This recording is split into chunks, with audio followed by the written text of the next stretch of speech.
मैं अनुराग यादव आप लोगों को एतबार क्लासेस में आपका हार्दिक वंदन अभिनंदन एवं स्वागत करता हूं। दोस्तों कहना क्या है, जो गुजर गया उसे याद मत करो, मुकद्दर में जो लिखा है उसकी फरियाद मत करो।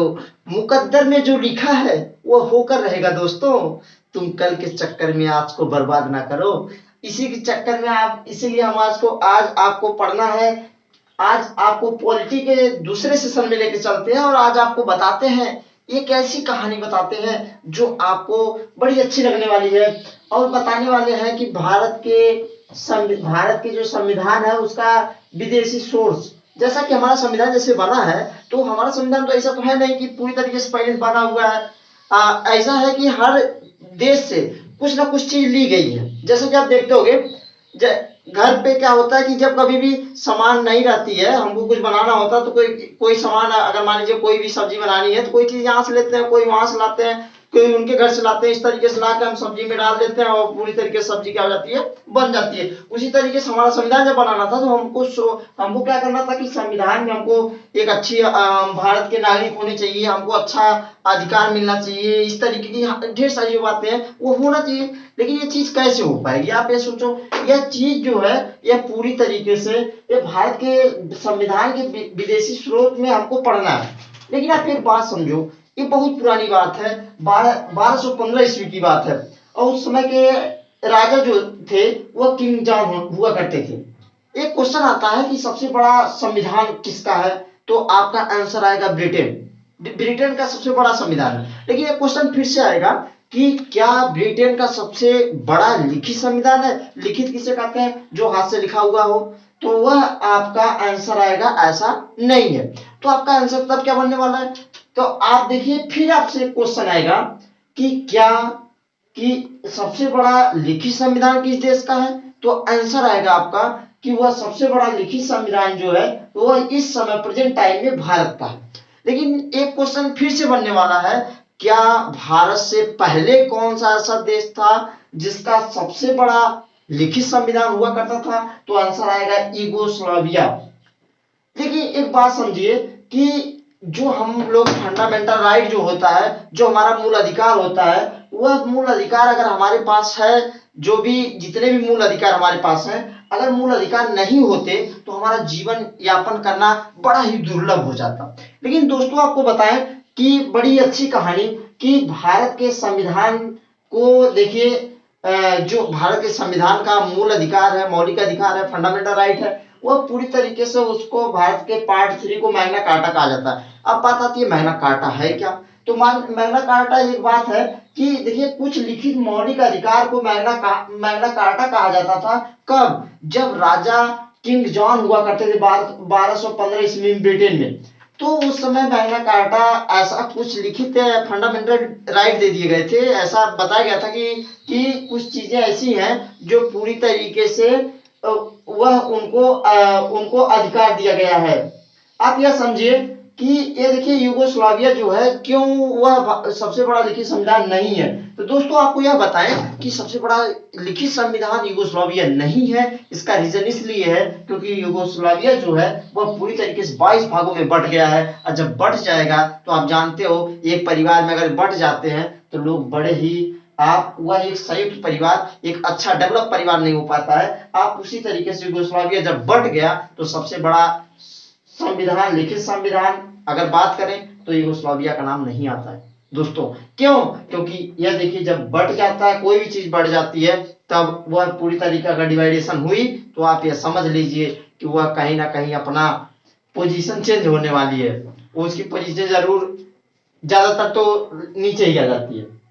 तो दोस्तों आपको बात करते हैं, आप समझाने की कोशिश करते हैं। यह देखिए, इस हम कुछ सोर्स की बात करेंगे, कहां से लिए गए। तो आज दो सोर्स की बात करेंगे, ब्रिटेन की, एक यूएसए की। ब्रिटेन, ये देखिए यूएसए मतलब होता है यूनाइटेड स्टेट ऑफ अमेरिका, और यह आपका ब्रिटेन है। तो ये देखिए जो नागरिकता है, जैसा कि हम पहले लेक्चर में बात किए थे, नागरिकता ब्रिटेन से ली गई है। भारत के देश का नागरिक होना है तो कहां से आपका, तो आंसर आएगा ब्रिटेन। संसदीय प्रणाली, बड़ा ही अच्छी बात आती है संसदीय प्रणाली कहने में, बड़ा ही आसानी से दिख रहा है कि संसदीय प्रणाली क्या है। तो ये देखो संसदीय प्रणाली जो है ये भी ब्रिटेन से लिया गया है, लेकिन आप ये समझो भारत की संसद को चलाना, देखिए अगर आपको एक फैमिली चलाना है, एक परिवार चलाना है, तो आपको क्या करना होता है कि ये देखिए उसमें क्या होते हैं, एक गार्जियन होते हैं, एक पिता होता है, एक माता होती है, और ये क्या होता है भाई बहन सभी लोग मिलते हैं और तब उस परिवार को पूरी तरीके से अच्छे से चला पाते हैं ना दोस्तों। उसी तरीके से आप ये समझिए कि हमारी संसदीय प्रणाली जो है यह पूरी तरीके से दो तरीके से चलती है। डबल हाउस सिस्टम दो तरीके से चलती है, एक अपर हाउस एक लोअर हाउस दोस्तों। तो अपर हाउस जो होता है, अपर उच्च सदन उसको बोलते हैं। अब देखिए उच्च सदन, अब देखो उच्च सदन अगर नाम है तो इसका काम भी होने वाला है। क्यों ऐसा होता है? क्योंकि उच्च सदन जो राज्यसभा है उसका सबसे पहली कंडीशन है एज, जो उसकी उम्र है वो 30 साल होनी चाहिए, और ये लोकसभा की उम्र कितनी होनी चाहिए? 25 साल होनी चाहिए। लेकिन आप ज्यादातर मात्रा में देखेंगे कि लोकसभा के पास ज्यादा अधिकार है लेकिन राज्यसभा के पास कम अधिकार है। लेकिन राज्यसभा को आपको क्या कहा जाता है कि यह अपर हाउस है, उच्च सदन है, लेकिन राज्यसभा उच्च सदन है और पूरी तरीके से दोस्तों। क्यों? क्योंकि यह राज्यसभा कि ये देखिए इसको पूरी तरीके से कभी भंग नहीं किया जा सकता दोस्तों, लेकिन यह लोकसभा को आप भंग कर सकते हैं। अब देखिए बात आती है कि तीसरी बात, तो कानून का शासन, अगर भारत में कानून का शासन हमको लाना है तो हमको रूल ऑफ लॉ चाहिए, यह भी हम ब्रिटेन से लिए। तो ब्रिटेन से क्या क्या के लिए? नागरिकता, संसदीय प्रणाली और रूल ऑफ लॉ। तो देखिए संसद के अंतर्गत तीन चीज आती है, एक राष्ट्रपति, एक लोकसभा, एक राज्यसभा। तो राष्ट्रपति, लोकसभा और राज्यसभा, इसकी बात हम जब अगले वीडियो में आएंगे तब जरूर बात करेंगे। लेकिन आप तब तक यह समझिए कि आप यूएसए से क्या क्या लिए हैं। देखिए प्रस्तावना, हमारी जो प्रियम्बल है, हमारी प्रस्तावना है कि भारत का देखिए प्रस्तावना पे ही संविधान टिका हुआ। अगर प्रस्तावना नहीं रहती तो हम पूरी तरीके से भारत के संविधान को लिखित करने में बड़ा ही मुश्किल हो पाता।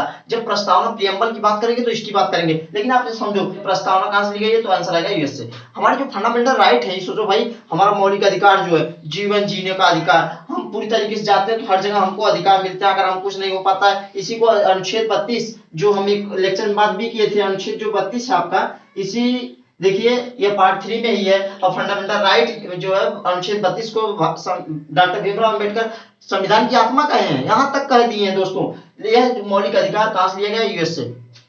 अब देखिए न्यायपालिका की स्वतंत्रता का अगर पुनरावलोकन करना है तब भी यूएसए की बात आएगी। राष्ट्रपति का पद, देखिए ये भारत का में एक राष्ट्रपति होना चाहिए। जैसे एक घर है तो एक घर में आपको क्या होता है, गार्जियन होते हैं, तो इस तरीके से उनको बनाया जाता है। ऐसा है कि सिस्टम में ऊपर रहेंगे, जैसे मान लीजिए स्कूल में मैनेजर है, प्रिंसिपल है, फिर उसके बाद टीचर है, फिर इस तरीके से प्यून है। तो इस तरीके से समझो एक भारत में राष्ट्रपति का पद होना चाहिए। लेकिन आप भारत वाले सोचते थे, जब संविधान सभा की बैठक हुई, कैसे बैठक हुई इसकी कहानी हम सुनाएंगे। संविधान सभा की बैठक हुई और राष्ट्रपति का पद हमको चाहिए, लेकिन कहां से चुराया गया दोस्तों? तो आज के बाद तो राष्ट्रपति का पद यूएसए से। देखिए राष्ट्रपति का निर्वाचन, राष्ट्रपति का इलेक्शन होगा दोस्तों, इलेक्शन होगा, चुनाव होगा, यह पूरी तरीके से यूएसए से लिया गया है। लेकिन बड़ा इंपॉर्टेंट क्वेश्चन पूछता है, यहाँ पे गलती खूब होती है। निर्वाचन की प्रक्रिया, प्रोसेस क्या होता है? प्रोसीजर करने का। देखो निर्वाचन किस तरीके से किया जाएगा राष्ट्रपति का, यह चीज दोस्तों आयरलैंड से लिया गया है। कहां से? आयरलैंड से। यह ध्यान देने वाली बात है। दो चीज तो देखिए यूनाइटेड स्टेट ऑफ अमेरिका से लिया गया है। कौन? राष्ट्रपति का पद। राष्ट्रपति संविधान में एक होना चाहिए, उनका पद होना चाहिए, वह चीज कहां से ली गई है? यूएसए से। राष्ट्रपति का निर्वाचन, इलेक्शन भी होगा ये भी, लेकिन इलेक्शन कैसे होगा वह दोस्तों, निर्वाचन की प्रक्रिया जो है वह आयरलैंड से ली गई है। और आगे देखें राष्ट्रपति को महाभियोग लगा के आप राष्ट्रपति को हटा भी सकते हैं इस तरीके से। और उपराष्ट्रपति का उच्च सदन का पदेन अध्यक्ष होगा, ऐसी बात यूएसए से ली गई है। दोस्तों आज की बात बस इतना ही, फिर मिलते हैं आपको नेक्स्ट वीडियो में इसका पार्ट 2 लेकर। धन्यवाद।